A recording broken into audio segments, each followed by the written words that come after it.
22वें पारे के बिल्कुल शुरू में अल्लाह तबारक व तआला ने अज़वाज मुतहरात से खिताब किया है और सारी उम्मत की ख़वातीन को समझाया है। खास मकाम में समझने वाला अल्लाह करीम ने बिल्कुल शुरू में कहा कि ए महबूब अलैहिस्सलाम की बीवियों, आपका मकाम लोगों में से जरा इम्तियाजी है, सो तकवा इख्तियार करो। गैर महरम मर्दों के साथ नरम लहजे में बात न करो। नरम लहजे में गैर महरम के साथ बात, बस अपने काम की बात करो और वो भी इस तरह बात करो जिस तरह बेरुखी से होती है। औरतें नरम लहजों के साथ गैर महरमों के साथ गुफ्तगू न करो। और फिर इरशाद फरमाया जा रहा है कि जरूरत के मुताबिक बात करो, ज्यादा बात भी ना करो। अपने घरों में रहो और जमाना जाहलियत की तरह ज़ेबो ज़ीनत की नुमाइश न करो। नमाज और ज़कात, अल्लाह और उसके रसूल सल्लल्लाहु अलैहि वसल्लम की अताअत पर कारबंद रहो, और जो ऐसा करेंगी तो उनको दोहरा अजर मिलेगा और उनके लिए आखिरत में इज्जत की रोजी का मकाम है, रोजी का एहतमाम है। इसी मकाम पर अल्लाह करीम ने फरमाया, इन्नमा युरीदुल्लाह लियुज़हिबा अन्कुमुर रिज्सा अहलल बैति व युतहिरकुम ततहीरा। फरमाया अल्लाह तो यही चाहता है ए नबी के घर वालों कि तुमसे हर नापाकी दूर करके तुम्हें साफ सुथरा कर दे। फरमाया अल्लाह तो यही चाहता है कि तुमसे हर नापाकी दूर करके तुम्हें, पीछे किसका जिक्र हो रहा था? अज़वाज मुतहरात का, नबी पाक अलैहिस्सलाम की।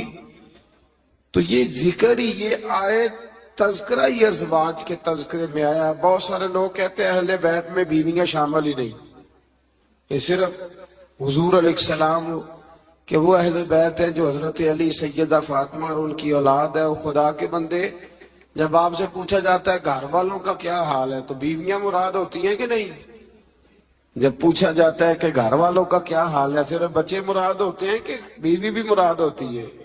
तो ये अजीब फलसफा है कि यहाँ लोग क्या करते हैं, कहते हैं सिर्फ अहले बैत से हुजूर सल्लल्लाहु अलैहि वसल्लम के औलाद मुराद है, बीवियां मुराद नहीं। तो ये सिरे से बात ही दुरुस्त नहीं है। जब अहले बैत की बात होगी तो हुजूर की सारी अज़वाज अहले बैत में शामिल, ये समझ ले बात, क्योंकि यहाँ तज़किरा ही अज़वाज मुतहरात का चला आ रहा है। फिर इससे आगे आयत नंबर 35 में मोमिन मर्दों और औरतों की इकट्ठी सिफात का बयान है। अल्लाह तबारक व तआला ने फरमाया कि मोमिन मर्द इताअत शियार होते हैं, सदाकत शियार होते हैं, सब्र और रज़ा का पैकर होते हैं।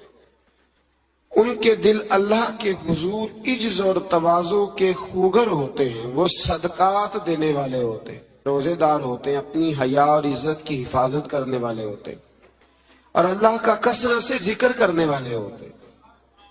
और उनके लिए अल्लाह ने बख्शीश और अजरे अजीम की नेमतें तैयार की हुई।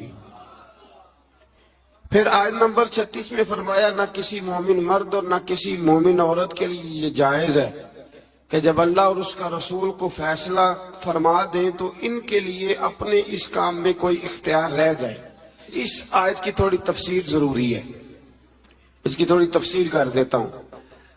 हुआ ये था कि नबी करीम अलैहिस्सलातु वस्सलाम ने अपने एक गुलाम के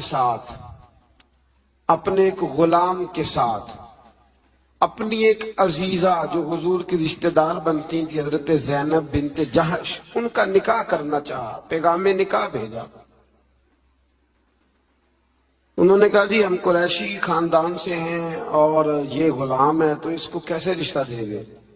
हालांकि हुजूर ने पैगाम भेजा था, इतने बड़े हम हो के तो एक गुलाम को रिश्ता दे दे। तो अल्लाह ने हुक्म दे दिया, फरमाया जब रब रसूल हुक्म दे तो तुम्हें इख्तियार ही कोई नहीं।